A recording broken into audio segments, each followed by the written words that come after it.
Le premier truc qui frappe quand on lance Outer Wilds, c'est la musique du menu est étonnamment triste. Très belle, hein, magnifique. Assez remarquable pour que dès les premières secondes tu dis c'est peut-être pas n'importe quel jeu. Mais pour un jeu qui est censé être sur l'exploration spatiale et que je pourrais conseiller à un gosse, étonnamment nostalgique. Cette adorable planète s'appelle Atrebois et c'est là que vivent les Atriens. Ils sont bleus, ils ont 4 yeux, ils sont très sympathiques et ils sont très curieux et très très bons avec la technologie.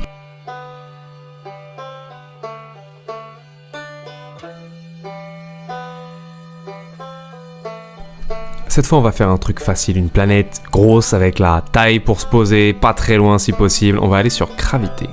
Et on va découvrir que toutes les planètes d'Outer Wilds sont très surprenantes, chacune à sa façon. Sur Gravité, l'ordre des surprises fait ok, il y a une lune, et elle est volcanique, et elle bombarde la planète. Et au fait, le sol s'effondre quand il se fait bombarder parce qu'en fait la planète est creuse, parce qu'en fait, il y a un trou noir dedans. Puis en regardant à droite à gauche, tu finis généralement par réaliser que le soleil est devenu étonnamment rouge, et étonnamment gros.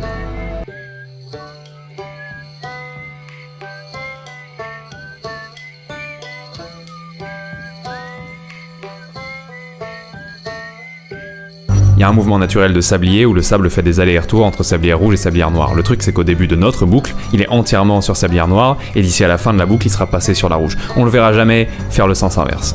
Ce qui veut dire qu'au cours d'une même boucle, il faut très précisément choisir où tu vas, parce qu'au fur et à mesure que les secrets de sablière noire apparaissent, ceux de sablière rouge disparaissent.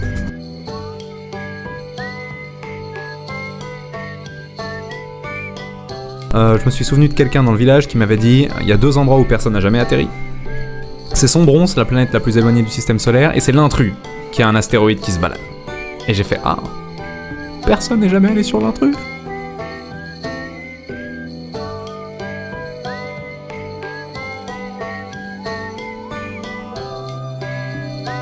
Cette partie du jeu existe pour nous mettre sous le nez un truc qu'on aurait pu réaliser tout seul en levant les yeux. Le gros caillou est censé attirer notre attention, soit parce qu'il ressemble au petit, et on se dit il ressemble au petit, soit parce qu'il fait bouger magiquement les arbres de la clairière et il démolit notre vaisseau. Une fois dessus, on lit le message des Nomai. Et les Nomai disent fascinant, ce rocher a l'air d'être quantique. Il existe dans tout un tas d'états à la fois, jusqu'à ce qu'une personne consciente l'observe, et à ce moment-là, tous ces états s'écrasent en un seul, et restent en place tant qu'on le regarde. Et puis ils disent, évidemment, il vient pas de gravité. Regardez-le, il ressemble pas du tout à la roche de gravité, il est évidemment originaire de la Lune. La Lune qui se comporte exactement comme lui. Et là tu fais quelle Lune? Excusez-moi, est-ce que depuis le début, sur cette map, il y a une Lune tout entière qui bouge quand on la regarde pas?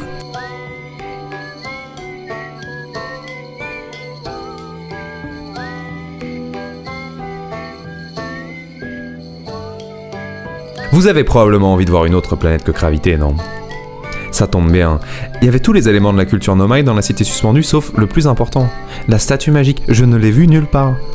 Et c'est normal parce que si j'avais bien lu les explications dans le musée, je saurais qu'elle a été trouvée sur Léviat, qui est une planète où les Nomai sont pas censés vivre, et vous allez vite voir pourquoi.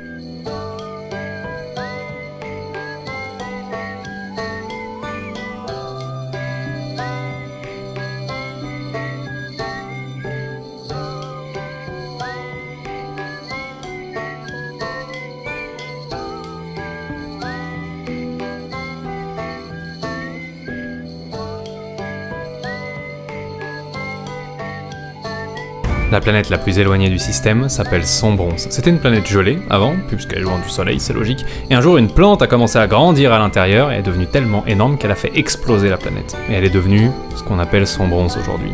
Il y a une très bonne raison pour laquelle je suis jamais allé à Sombron encore. Personne n'a envie de s'approcher de Sombron. Je savais que je trouverais rien d'intéressant sur mes intrigues parce que même les Nomai se sont jamais installés sur Sombron.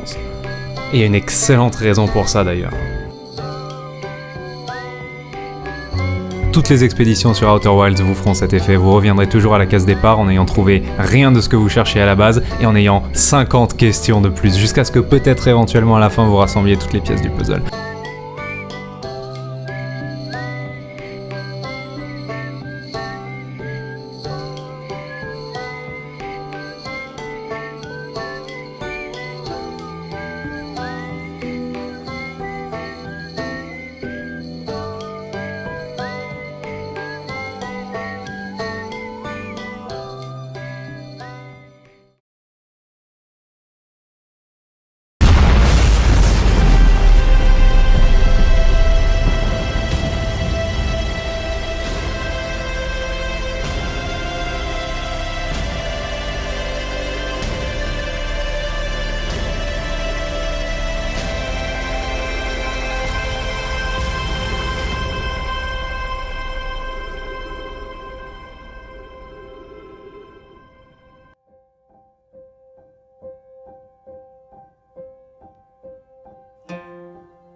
C'est pas un jeu où tu sauves le monde. C'est un jeu où t'acceptes que c'est fini.